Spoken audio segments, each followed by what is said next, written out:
Welcome to the GPAC ERP official user training program. Greetings from Gpack software. Gpack standard এডিশনে কিভাবে payment proposal create করতে হয় সেই প্রসেসটি দেখাচ্ছি। প্রথমেই অ্যাকাউন্টস মডিউলে গিয়ে পেমেন্ট প্রপোজাল থেকে ক্রিয়েট প্রপোজাল পেজটি ওপেন করছি। জিপ্যাক স্ট্যান্ডার্ড এডিশনে পেমেন্ট প্রপোজাল প্রসিডিওরটি সম্পূর্ণ একটি নতুন ফিচার। যদি আপনার কোম্পানিতে লট অফ সাপ্লায়ার থাকে এবং তাদের সিস্টেমেটিক্যালি পেমেন্ট করার জন্য প্রপোজাল প্রসেস ফলো করে থাকেন, তাহলে এই পেজের মাধ্যমে পেমেন্ট প্রপোজাল ক্রিয়েট করতে পারবেন। এখন আমি একটি প্রপোজাল ক্রিয়েট করে দেখাচ্ছি। ডেট সিলেক্ট করে নিচ্ছি। যে ডেটে পে করতে চাচ্ছেন প্রপোজাল ডেট থেকে সেটি সিলেক্ট করে নেবেন।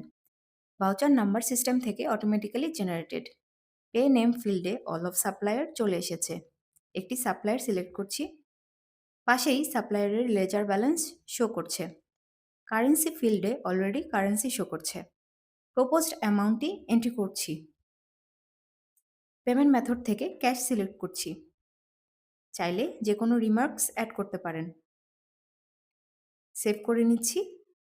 প্রপোজালটি অলরেডি গ্রিডে শো করছে। প্রপোজালটি নিচের প্রপোজালের স্ট্যাটাস ওয়াইজ কালার শো করছে। প্রয়োজন হলে অ্যাপ্রুভের পূর্বে প্রপোজালটি এডিট বা ডিলিট করতে পারবেন। আমি এখন প্রপোজালটি এডিট করে দেখাচ্ছি। ডানের এডিট বাটনে ক্লিক করছি। যে ডেটাগুলো এন্ট্রি করেছিলাম সেই ডেটাগুলোই ফিল্ডে শো করছে।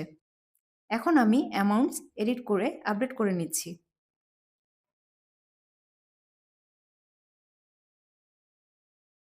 দেখতেই পাচ্ছেন গ্রিডে অলরেডি অ্যামাউন্টটি আপডেট হয়ে গিয়েছে। পেন্ডিং স্ট্যাটাস থেকে পেন্ডিং বাটনে ক্লিক করছি।